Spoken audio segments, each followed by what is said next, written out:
Good morning to all. In previous video, we already discussed 3.1 and linear equation in two variables. ठीक है, हमने उसकी form पढ़ ली chapter 3 की और 3.1 देख ली थी. अब आपको आपकी स्क्रीन पे एक ग्राफ दिख रहा है, एक चार्ट दिख रहा है. वो चार्ट है ग्राफिकल मेथड का. ठीक है, अब हम इसमें डिस्कस करेंगे. हमने लास्ट वीडियो में डिस्कस किया था कि तीन टाइप के ग्राफ बनते हैं, इंटरसेक्टिंग, पैरेलल और कोइंसिडेंट. ठीक है, मैंने आपको ड्रॉ करके भी दिखाया था. इंटरसेक्टिंग मतलब जब दोनों लाइंस एक पॉइंट पे मिलती है, एक पॉइंट पे इंटरसेक्ट करती है. पैरेलल मींस दो लाइन जब स्ट्रेट चलती है सीधी, पैरेलल. एंड कोइंसाइड मतलब एक के ऊपर एक लाइन, ठीक है, जिसके सारे पॉइंट सेम होते हैं. इस वीडियो में हम सीखेंगे कि अगर हमें ग्राफ सिर्फ इक्वेशन देख के या फिर उसको विदाउट सॉल्व करे हमें उसका टाइप निकालना हो कि ये ग्राफ किस टाइप का बनेगा और इसके कितने सॉल्यूशन पॉसिबल है ना. पहले हम लोग वो निकाल लेंगे ग्राफिकली, सिर्फ उसके कोफिशिएंट की हेल्प से, इक्वेशन के कोफिशिएंट की हेल्प से हम फाइंड आउट करेंगे कि ग्राफ का टाइप क्या है और ग्राफ के कितने सॉल्यूशंस पॉसिबल है. ठीक है, सबसे पहले आप देखो, मैंने यहाँ पे दो इक्वेशन लिखी है. a1x b1y c1 equal to 0, a2x b2y c2 equal to 0. ये समझ में आया आपको, है ना. दो इक्वेशन है ये, इक्वेशन 1 इक्वेशन 2. आपको दोनों इक्वेशन के एक इक्वेशन ले लेते हैं ताकि आपको अच्छा समझ में आएगा. यहां पे हम ले रहे हैं, जैसे मैंने ले लिया 3x plus 2y plus 4 equal to 0 and second 6x plus 4y plus 8 equal to 0. ठीक है, मैंने दो इक्वेशन ले ली. अब समझ में आ रहा है आपको क्या करना है. आपको दो इक्वेशन गिवन होगी, आपको उसके कोफिशिएंट को सिर्फ कंपेयर करना है. इसको बोलते हैं कंपेयरिंग ऑफ कोफिशिएंट्स. कोफिशिएंट्स क्या होते हैं, ये A B C, X Y को छोड़ देना अभी. तो यहां पे हमारे कोफिशिएंट क्या हो गए, ये हो गया मेरा a1, ये हो गया मेरा b1 that is 2 and this will be c1, a2 b2 c2. अब ठीक है, ऐसा कुछ होगा, क्वेश्चन गिवन होगा और बोलेगा ऑन कंपेयरिंग हमें बताओ कंपेयर करके कि ये ग्राफ किस टाइप का है या इसके कितने सॉल्यूशन पॉसिबल है. अब देखो सॉल्यूशन पॉसिबल तीन टाइप के होते हैं. लास्ट लाइन दिख रही है आपको, क्या लिखा है मैंने यहाँ पे, मैंने पहले वाले पे लिखा है वन सॉल्यूशन, यानी कि अगर ग्राफ अगर इक्वेशन इस टाइप की निकली तो उसका सिर्फ एक ही सॉल्यूशन पॉसिबल है. ठीक है, नेक्स्ट मैंने लिखा है नो सॉल्यूशन, अगर हमारी इक्वेशन इस टाइप की निकली, पैरेलल टाइप की होगी, तो उसका एक भी सॉल्यूशन नहीं बनेगा, क्योंकि पैरेलल लाइन सिर्फ चलती है ऐसे, कहीं मिलती नहीं है किसी एक पॉइंट पे, तो इसके नो सॉल्यूशन, इसका एक भी सॉल्यूशन पॉसिबल नहीं क्योंकि चलती जाएगी. इंटरसेक्टिंग का सीन क्या है, एक पॉइंट पे मीट करती है तो उसका एक ही सॉल्यूशन पॉसिबल है. कोइंसाइड का क्या है, लाइन एक के ऊपर एक चलती है तो इसके बहुत सारे सॉल्यूशन पॉसिबल है, मतलब मैनी सॉल्यूशन. ये आपको समझ में आया अच्छे से, है ना. अब इसको हम थोड़ा डीपली पढ़ते हैं. पहले हम क्या करेंगे, हमें इसकी कोफिशिएंट को कंपेयर करना है. ठीक है, पहले हम लोग क्या करेंगे, a1 a2 को चेक किया, जैसे 3 और 6 को चेक किया, लिख लिया इसको 3/6 अपॉन में लिख लिया. हम आगे गए, हमने 2 और 4 को चेक किया. 2 और 4 मेरे क्या है, b1 b2.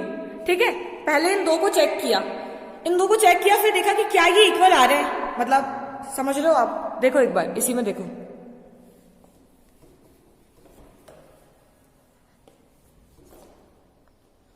तीन कंडीशन बनेगी हमारी इसके अंदर. पहले हमने 3/6 को चेक किया, इसको भूल जाओ अभी. मान लो पहली जो हमारी वैल्यू है कोफिशिएंट की वो 3/6 है, फिर लगाया हमने इक्वल, ये हो गया 3 या कुछ ले लो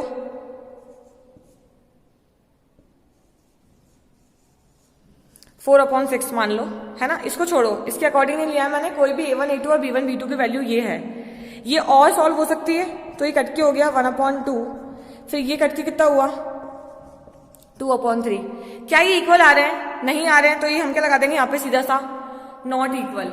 मतलब जो हमारे a1 a2 है वो b1 b2 के इक्वल कैसे भी नहीं आ रहे हैं, है ना, सॉल्व करने के बाद भी नहीं आ रहे हैं. तो हमारी कौन सी कंडीशन है, ये पहले वाली, क्योंकि जब हमने चेक किया तो यहीं पे फेल हो गई. तो हम सी को चेक ही नहीं करेंगे।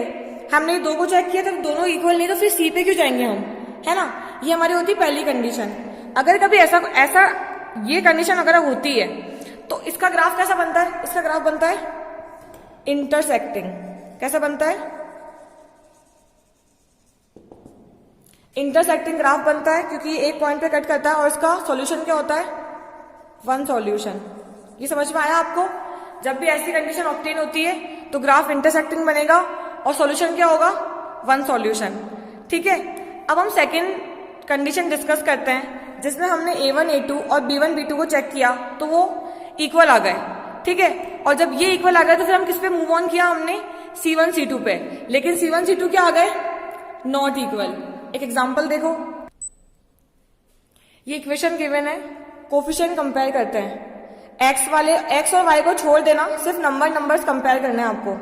पहला 3/12, दूसरा 2/8 और तीसरा 8/6। अब लगाओ इसके बीच में इक्वल। अभी चेक नहीं किया, इसे काटा 1/4 आया, इसे कट किया 1/4 आया, ये तो इक्वल है। फिर इसे कट किया तो कितना आया, 4/3, नॉट इक्वल। कौन सी कंडीशन है, 2 इक्वल है, 1 नॉट इक्वल है, सेकंड कंडीशन। इस कंडीशन का ग्राफ क्या बनता है, इसका ग्राफ बनता है पैरेलल। कैसे लाइंस बनती है, पैरेलल, क्योंकि 2 पॉइंट तो सेम आ गया, अब तीसरा आ ही नहीं रहा सेम, तो ये मीट नहीं करेगा एक भी लाइन पे, मतलब एक भी पॉइंट पे क्रॉस नहीं करेगा। और सॉल्यूशन फाइंड करने के लिए दोनों लाइंस का क्रॉस करना जरूरी है एक दूसरे को। जैसे यहाँ पे क्रॉस कर रही थी एक पॉइंट पे, तो उसका वन सॉल्यूशन था। तो इस कंडीशन में हमारा क्या हो जाता है, नो सॉल्यूशन। ठीक है, जब भी ग्राफ की लाइंस आपकी पैरेलल बनेगी तो आप लिख सकते हो कि यहाँ पे एक भी सॉल्यूशन पॉसिबल नहीं है। ठीक है, अब हम लोग लास्ट कंडीशन डिस्कस करते हैं, दैट इज जब हमने A1/A2 कंपेयर किया, B1/B2 कंपेयर किया, फिर C1/C2 भी कंपेयर किया, क्योंकि दोनों बराबर आ गए तो हम थर्ड पे जाएंगे। थर्ड भी सेम आ गया, और जब तीनों ही पॉइंट सेम आएंगे तब तो ग्राफ एक के ऊपर एक बन जाता है लाइन, मतलब ऐसा बिल्कुल कोइंसाइड। एग्जाम्पल देखो, ये एग्जाम्पल लिया है मैंने, कोफिशिएंट कंपेयर करते हैं 2/4, 3/6, 1/1। ये तो कट के 1/1 ही आएगा, पर नहीं, इसको 2 लो वरना सेम नहीं होगा ये। फिर 1/2 कट के, फिर 1/2 और 1/2। अब ये तीनों क्या आ गए, सेम आ गए, तो सारे पॉइंट मतलब तीनों पॉइंट सेम आ गए। तो ग्राफ पहले हमने एक बनाया, तो हो सकता है सेकेंड और थर्ड पॉइंट भी हमको इसी के ऊपर मिल जाएगा, तो इसी के ऊपर लाइन खींचेंगे, दैट इज कोइंसाइड। और इसके बहुत सारे सॉल्यूशन पॉसिबल है, मैनी सॉल्यूशन या फिर इनफाइनाइट सॉल्यूशन। ठीक है, आपको इस ग्राफ, इस पूरी उसका चार्ट आपको साइड में दिख रहा है। मैंने ग्राफ का जो चार्ट है वो बना के लिख रखा है, जिसमें आपको पता है जब A1/A2 और B1/B2 नॉट इक्वल हो गए, पहली कंडीशन में नॉट इक्वल हो गए, वापस एक बार रिकॉल करवा रही हूं, हम डिस्कस कर चुके हैं, जब A1/A2 और B1/B2 नॉट इक्वल होंगे तो लाइंस बनती है इंटरसेक्टिंग। ठीक है, और इसका होता है ओनली वन सॉल्यूशन। जब 2 कोफिशिएंट सेम हो गए और तीसरा वाला सेम नहीं हुआ, तब हम लिखते हैं पैरेलल। इसकी लाइंस कैसे बनती है, पैरेलल, नो सॉल्यूशन, एक भी आंसर पॉसिबल नहीं क्योंकि क्रॉस ही नहीं करता है। थर्ड वाला तीनों सेम हो गए, it's coincide and many solution. अब इसी ग्राफ के अंदर एक और चीज देख लो, एक होता है कंसिस्टेंट और एक होता है इनकंसिस्टेंट। देखो सिंपल सा समझते हैं, जिनके सॉल्यूशन पॉसिबल होता है ना वो तो कंसिस्टेंट होते हैं, और जिसका आंसर ही नहीं निकलता, सॉल्यूशन पॉसिबल नहीं होते हैं, वो क्या होता है, इनकंसिस्टेंट। इसका मतलब जब भी आपको क्वेश्चन गिवन होगा, अगर आपने फाइंड आउट कर लिया कोफिशिएंट कंपेयर करके, अगर वो इंटरसेक्टिंग या कोइंसाइड निकल रहे, दैट मीन्स कंसिस्टेंट ऑल्सो, वो कंसिस्टेंट भी होंगे, ये भी कंसिस्टेंट है एंड ये भी कंसिस्टेंट है। और जो पैरेलल बनेगा जिसका सॉल्यूशन पॉसिबल नहीं है, वो क्या हो जाएगा, इनकंसिस्टेंट। आई होप कि आपको समझ आया होगा, क्योंकि 3.2 के जितने भी क्वेश्चन है ना वो सारे इसी पे बेस्ड है और इसी से आपको ग्राफ भी बनाना है। भाई हमने बट हमको पता पड़ गया सिर्फ कोफिशिएंट कंपेयर करके कि ग्राफ कैसा बनेगा, पर सॉल्यूशन तो आप निकालोगे ना। अगर आपने ये चीज पहले निकाल ली ना, आपने कोफिशिएंट देख लिया फटाफट से कि हाँ, तो आपके माइंड में एक इमेज सेट हो जाती है कि इसका ग्राफ तो ऐसे ही बनेगा। फिर जब आप पॉइंट्स निकालते हो ना, वो ग्राफ वैसा बनता है, तो आपको पता पड़ता है कि हाँ, हम लोग सही जा रहे हैं, कि भाई मेरा ग्राफ इंटरसेक्ट बनना चाहिए अकॉर्डिंग टू कोफिशिएंट। बन भी रहा है तो अब हम बोलेंगे बस यहाँ पे तो मार्क्स हमारे कटेंगे ही नहीं, क्योंकि जो उसको चाहिए वो तो हम दे रहे हैं ना। उसको इंटरसेक्टिंग लाइन्स चाहिए, हमारी भी आ रही है। एक सॉल्यूशन चाहिए जहां पे पॉइंट कटेंगे, वो हमारा क्या हो जाएगा, सॉल्यूशन।